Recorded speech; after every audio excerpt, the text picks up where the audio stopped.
Assalamualaikum warahmatullahi wabarakatuh.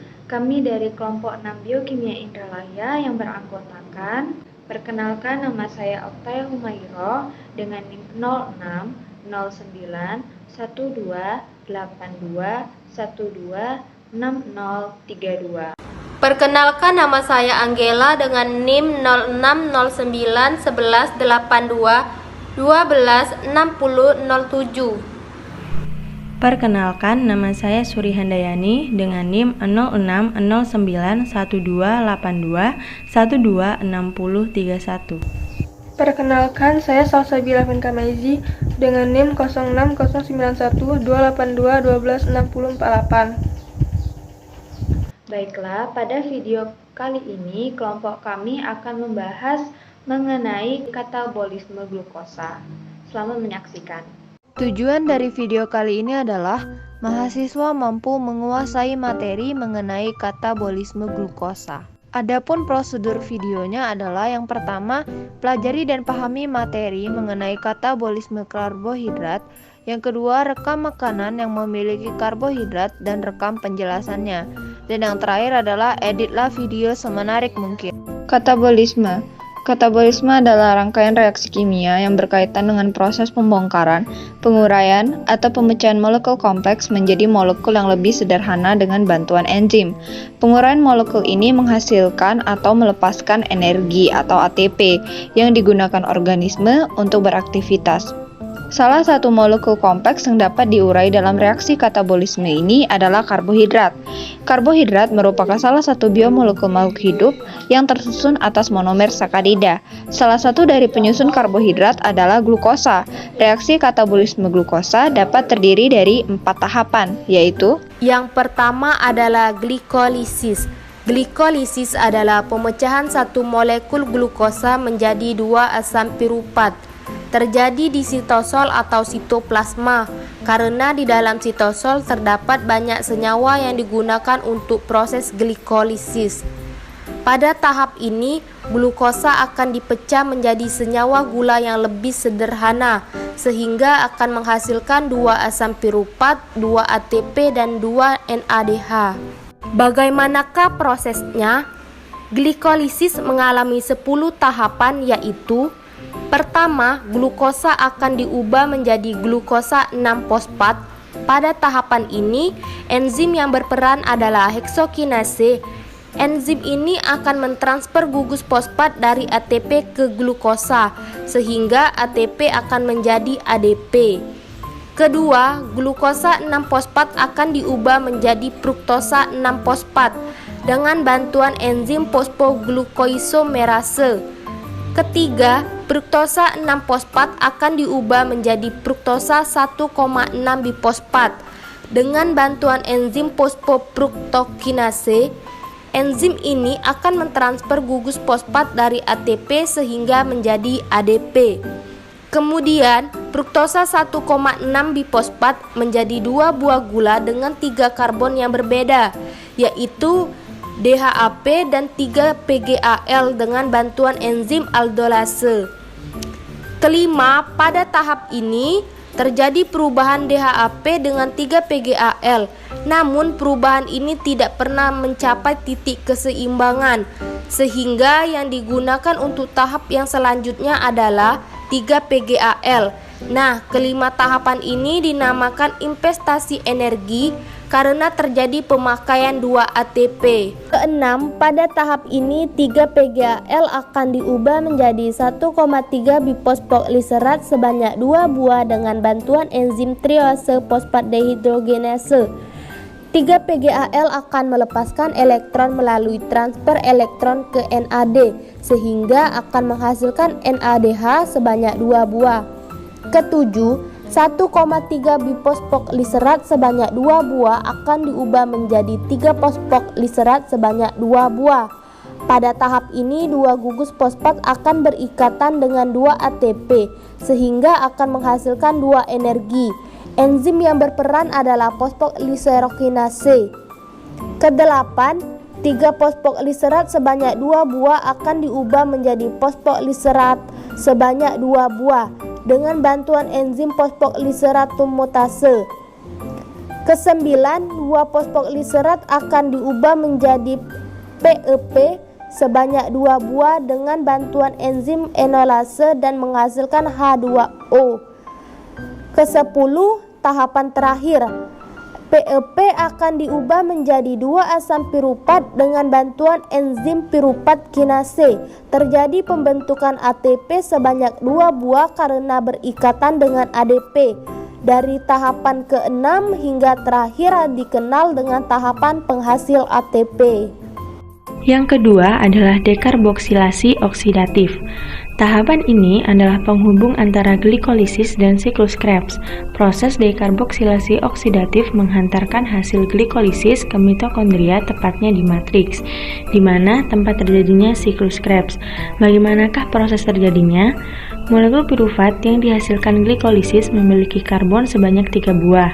Nah, piruvat akan kehilangan 1 karbonnya sehingga membentuk 2 karbon yang dinamakan senyawa asetil. Karbon yang hilang akan membentuk CO2 dan akan meninggalkan sel sebagai output dari proses ini. Ketika terbentuk CO2, akan terjadi pemutusan ikatan. Bila terjadi pemutusan ikatan, maka akan ada elektron yang dilepaskan juga, di mana elektron ini akan ditangkap oleh NAD sehingga membentuk NADH. Kemudian, senyawa asetil memerlukan tanda pengenal agar bisa masuk ke mitokondria, yaitu koenzim A. Selanjutnya, asetil koenzim A akan diterima oleh mitokondria dan akan sampai di matriks. Hasil dari proses ini adalah NADH sebanyak 2 buah, CO2 sebanyak 2 buah, dan asetil koenzim sebanyak 2 buah. Yang ketiga adalah siklus Krebs. Siklus Krebs ditemukan oleh Hans Krebs. Siklus ini terjadi di matriks mitokondria. Siklus ini mengalami 8 tahapan, yaitu 1. Asetil CoA yang memiliki 2 atom karbon akan mengalami kondensasi bersama senyawa oksaloasetat yang memiliki 4 karbon sehingga membentuk ikatan sitrat. Siklus ini dikenal dengan siklus asam sitrat. Enzim yang berperan adalah sitrat sintase. 2. Sitrat akan mengalami perubahan menjadi isositrat yang memiliki 6 karbon. Tahap ini hanya mengalami isomerisasi. Terjadi 2 reaksi, yaitu pelepasan H2O dan penerimaan H2O. Tahap ini dikatalis oleh enzim akonitase. 3. Isositrat akan diubah menjadi alfa-ketoglutarat yang memiliki 5 atom karbon, sehingga terjadi pelepasan ikatan. Elektron akan dilepas dan menjadi NADH. Pada tahap ini terjadi pula dekarboksilasi berjumlah 1 karbon. Karbon ini akan membentuk CO2. Enzim yang berperan adalah isositrat dehydrogenase. 4. Alfa-ketoglutarat akan diubah menjadi suksinil CoA yang memiliki 4 karbon, di mana akan membentuk CO2. Lalu ada juga terjadi reduksi NAD+. Terjadi penambahan CoA pada reaksi ini, sehingga CoA akan berikatan dengan senyawa suksinil. Enzim yang berperan adalah alfa-ketoglutarat dehydrogenase. 5. Suksinil CoA akan diubah menjadi suksinat yang memiliki 4 atom karbon. Terdapat reaksi fosfat inorganik akan memutus CoA dan akan berikatan dengan GDP, membentuk GTP, dan akan ditransfer ke ADP dan menjadi ATP. Enzim yang berperan adalah suksinil CoA sintase. 6. Suksinat akan diubah menjadi fumarat, akan terjadi pelepasan elektron dan akan menjadi NADH. Enzim yang berperan adalah suksinat dehydrogenase. 7. Fumarat akan menjadi malat. Enzim yang berperan adalah fumars, terjadi penambahan H2O. 8. Malat akan diubah menjadi oksaloasetat. Pada tahap ini terjadi pembentukan NADH. Enzim yang berperan adalah malat dehydrogenase. Dalam satu siklus akan menghasilkan 6 NADH, 2 FADH 2 kali, dan 2 ATP. Yang terakhir adalah rantai transfer elektron, merupakan proses produksi ATP yang dihasilkan dari NADH dan FADH2 yang dihasilkan dalam ketiga tahapan sebelumnya. Reaksi ini terjadi di bagian membran dalam mitokondria. Proses yang pertama adalah pengubahan NADH menjadi ATP. Diawali dari NADH akan diuraikan menjadi NAD+, yang membuat elektron dari hasil ini akan masuk ke kompleks protein 1 dan dikirim ke ubin quinon. Ketika melewati kompleks protein 1, maka H+ akan keluar dari ruang antarmembran. Elektron dari ubin-quinon dibawa melewati kompleks protein 3 ke sitokrom C. Kemudian akan dibawa ke matriks mitokondria melalui kompleks protein keempat, yang kemudian akan diterima oleh oksigen dan akan berikatan dengan ion 2H+ menjadi H2O. Setiap melewati kompleks protein, maka akan mengeluarkan H+.